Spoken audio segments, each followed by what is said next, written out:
Matryoshka. J'ai écrit tout un livre pour dire qui reçoit.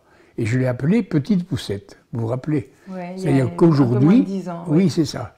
Aujourd'hui, il y a une nouvelle population d'étudiants ou d'élèves qui est formée par ce que j'ai dit tout à l'heure, par les autres transmetteurs.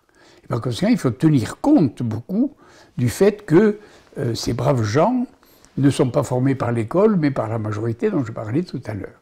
Et donc, Petite Poussette est un nouvel élève, un nouveau récepteur, vous voyez. Et dès qu'il y a un nouveau récepteur, il faut changer la transmission. Et donc, vous, est-ce que dans la façon dont vous avez donc enseigné toute votre vie, comme vous l'avez dit, et sous toutes les latitudes, est-ce qu'il y avait quelque chose dans le fond où vous vous êtes dit, finalement, je suis content d'avoir passé ça? Mon métier a changé, étant donné que celui qui reçoit est désormais formé corps et âme à la publicité, etc., aux médias, etc. Bon. Et il y a des exemples majeurs. Par exemple, les médias propagent l'idée que le monde est à feu et à sang. C'est-à-dire, tous les jours, les médias funèbres vont bouffer du cadavre, n'est-ce pas? Bon. Mais c'est faux. C'est faux, c'est-à-dire toutes les courbes bien établies et bien calculées statistiquement montrent que la violence ne cesse de baisser dans le monde. Il ne cesse de baisser depuis longtemps et depuis récemment. Par conséquent, on va presque vers la violence zéro. Vous voyez, bon. Par conséquent, il faut quand même que j'enseigne à mes étudiants à écouter ce qu'on entend, mais à relativiser ces nouvelles.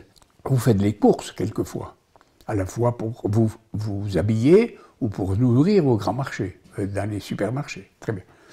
Et on rentre dans le supermarché, et qu'est-ce qu'on voit? Mais on voit des choses à acheter.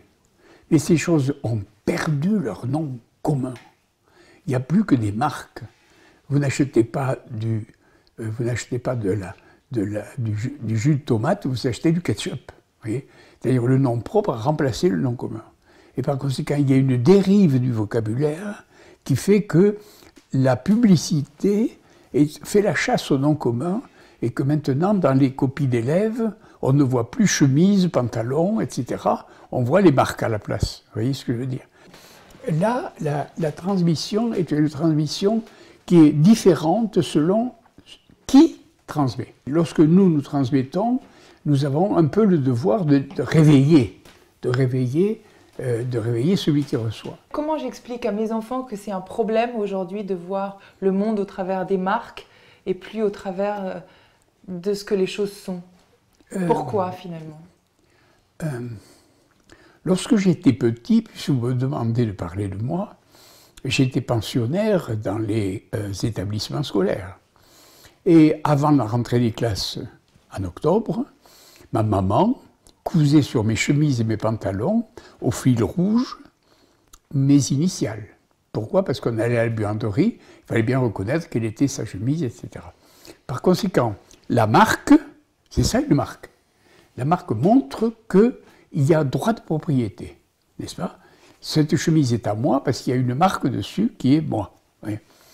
Alors, je vous enseigne du coup que lorsque vous achetez n'importe quoi, il n'y a pas marqué « vous » sur ce que vous achetez. Il y a marqué justement le nom de la marque. C'est-à-dire vous faites la publicité pour la marque. Et vous faites la publicité gratuitement. Non seulement gratuitement, mais vous l'avez payé. Vous voyez ce que je veux dire? Donc il faut enseigner cette espèce d'injustice formidable de dire que la marque, c'est le vol. C'est le vol.